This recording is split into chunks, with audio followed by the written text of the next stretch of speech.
चलिए आज पूरा पोस्टमार्टम करते हैं हमारे female reproductive part of flower का।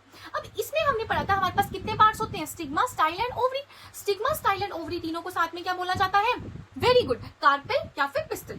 अब ये कार्पेल हमेशा या फिर पिस्टल हमेशा एक ही हो फ्लावर में, ये तो जरूरी नहीं है। तो हमारे पास एक से ज्यादा कार्पेल भी हो सकती है। अगर ये एक से ज्यादा है तो बोलेंगे मल्टी कार्पेलरी। अब ये बहुत सारी जो कार्पेलर है हमारे पास कार्पेल्स है वो हमारे पास सिंक भी हो सकते हैं, ज्वाइंट भी हो सकते हैं, तब बोलेंगे सिंकार्पस। और अगर ये अलग अलग है तो क्या बोलेंगे? एपोकार्पस। तो अब हमारे पास देखते हैं कि ओवरी के इंटरनल स्ट्रक्चर क्या है। We know mainly without the ovary we can't do anything. Ovary के अंदर हमारे पास है main embryo sac and the nucellus from where the growth is mainly occurring. Now अब उस ग्रोथ के लिए हमें चाहिए होगा न्यूट्रिशन, जो कि कहां से मिलेगा? प्लेसेंटा से। ज्वाइन कौन करवाएगा? फनिकल।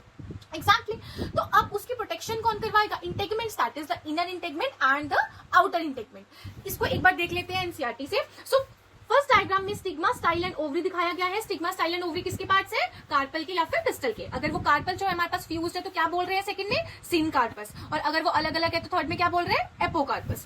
ये फोर्थ डायग्राम बोर्ड्स में आता है लेबलिंग के लिए, इसे बिल्कुल मत छोड़ना। सो प्लीज देखिए यहाँ पे हमारे पास देखिए आ रहा है nucellus and the embryo sac.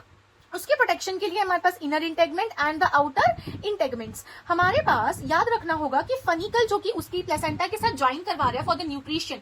Funicle जहां से फिनिश हो रहा है और ये ओव्यूल का पूरा डायग्राम जो कि ओवरी में प्रेजेंट है वो स्टार्ट हो रहा है, उस पॉइंट को बोलते हैं hilum. Okay, next we have two poles which is upper pole is known as micropylar pole and the down one is known as the chalazal pole. Please इसको याद रखना, ऊपर वाला एम नीचे वाला सी, एमसी आप लर्न कीजिए, इसमें बिल्कुल कंफ्यूज नहीं होना है। सो हो गया आपको ये डायग्राम क्लियर? ऐसे ही और डायग्राम्स के लिए प्लीज हमें फॉलो करें और इस वीडियो को रिवीजन के लिए सेव जरूर करें।